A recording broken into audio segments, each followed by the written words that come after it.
Okay, folks, so today I'm going to do a re-review, new video with a new audio track of a video I just put up last week of Boone Link's golf course, which I had made the tape, the recording when I had only played 2 of the 3 nines, and it was perfectly sized and perfectly timed and everything.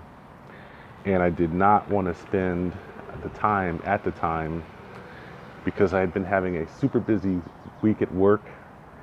It's been very busy, and I didn't want to take the time and effort to edit it.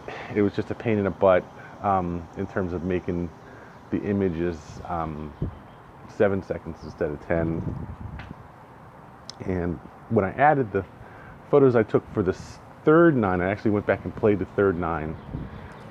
Then the entire video was 15 minutes long instead of 10 minutes long. So then I had a problem because then I had to fill 5 minutes of time. And there really wasn't, at the time, a lot of desire to spend a lot of time and effort trying to do that. So I found myself with a small problem with my video editing software, in that it was very difficult to change the time segments for each of the images. So I'm going to try to fix that today by just making a 15-minute video with proper 15-minute audio. So here's my attempt to do that in a way that will actually make sense and be worth listening to. So recently I found myself working in Kentucky. I am actually in northern Kentucky on a new contract, and at the time I will be playing courses around Cincinnati, probably between Cincinnati and Louisville, to see what's out here. And so this is one of the local courses in the area, which actually there's a nice driving range near it, and that's one of the reasons why I went there first.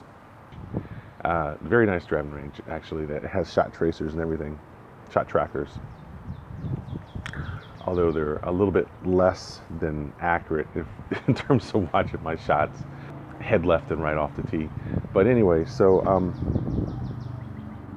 they have a very nice course not too far from there. It's not like right down the street from the driving range. It is probably a mile away, but it's the only course within the area of that driving range. And ultimately, the problem is it's just too convenient to that range to not play there. So I went and played it twice, and it actually is a pretty nice course. It's a decent 3 nines. It's not the world's longest course. It is a neighborhood golf course. It has all the problems of a neighborhood golf course, and in a sense, it is somewhat limited by that fact, but it also, in a sense, it is actually a pretty nice course. It's a nice environment.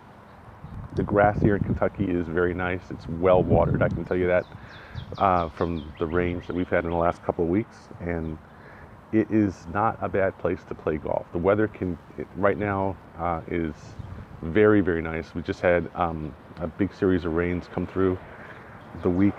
I think there's some open or something going on in Ohio, not far from here, and the weather is pretty much the same. So it has cooled down considerably. Today is a beautiful, wonderful day to play golf. I definitely will be going out today, but for now, let me see if I can do this. That's one of the problems with making videos is it takes time. It just does take time to sit down and make something that's decent instead of just put your phone up and shooting whatever happens and then sending it straight to the internet.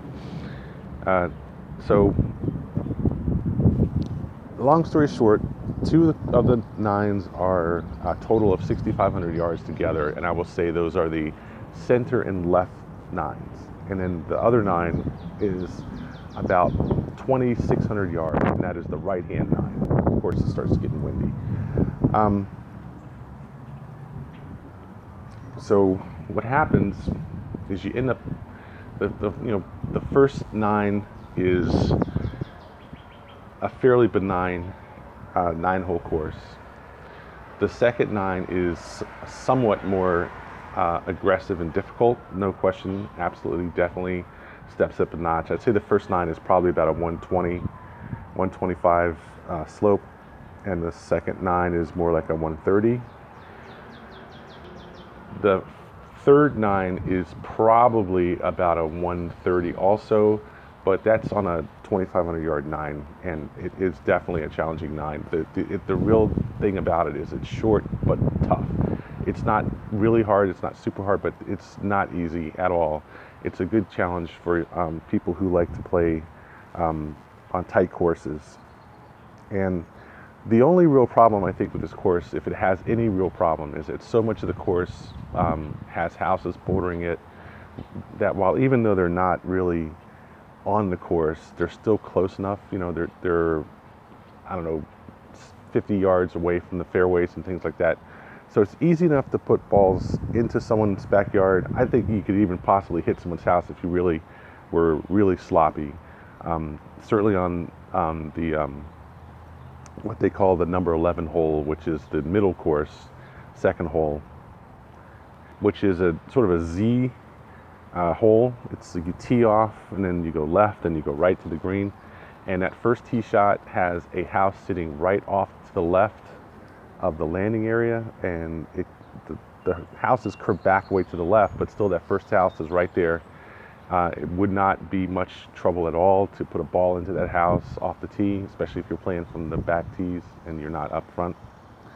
And it's easy, and then it would be somewhat easier to get past it, but wall of trees on the right, and there are houses right off behind those wall of trees and around the dog leg going to the left. So it is an intimidating tee shot. The first hole on that side is not bad at all. It's a par 3 uphill, nice 200-yard par 3 from the back tees. It's a good opening hole. Lots of tree cover on the left side, and I think the center 9 is what I would call a normal or middle of the road course in terms of the layout difficulty and the housing for a housing neighborhood course. But it's still nice. It's pretty decent. It's not super upscale. Houses are not super tight, and the holes are definitely interesting. There's no shortage of having fun playing this course. The first course, which is the left-hand course, that one is maybe a little bit less than interesting. Some of the holes are very mundane, but still there's some good holes on that course. The back one, the 2,500 yard course, is definitely a shot maker's course. That course is just all kinds of good in my opinion. I would highly recommend that if you have a opportunity to come and play this course, to give it a shot. It's certainly it's like a good restaurant where you're getting good food. It's not necessarily a great price. It's okay. I mean, it's $50 for 18 holes with a cart, and it just, it's good. But there are a few dishes on it that are just really good. I would say every one of those courses, every one of those 3 courses has at least 1 or 2 holes on it that are really good holes. And the short one definitely has 4 or 5 holes on it that are really good. And it just makes you, consider playing golf without trying to hit long shots all the time. Like like a par 5, it's a 600-yard par 5, and your first shot, you want to hit 250, and your second shot, you want to hit 250 with the 3-wood, and then you want to come in, with an iron or something. That's what you want to do. But most people, when they play a hole like that, that's 600 yards, they have trouble getting off the tee into the fairway, number 1. So they're going to lose 2 strokes there. The second shot, they're going to duff it with a 3-wood, and 100 yards if they're lucky in the middle of the fairway. And if there's any lateral hazards, they're going to lose it into that. For most players that are amateur players, playing a long par 5 is a nightmare because they just can't stay in the course. They can't keep the ball in play, or they end up topping the ball into something, 4 or 5 different shots and taking a 5 to get to the green and then taking 3 to get it into the hole. It's a disaster for the simple reason that they're trying to hit too far on every shot. Instead of just taking, I mean, the rule says if it's a 600-yard par 5, you take 3 200-yard shots, you're on the green. Most players will never try to hit like a 4-iron off the tee on a par 5. It's just not something they even consider. If they have an opportunity to pull out a driver, they're going to play a driver. I personally would say that I'm better with my driver than I am with my long irons. And that is one thing I'm working on, definitely. So playing this course for me was a good challenge, a good opportunity to get out and work on some new swing techniques.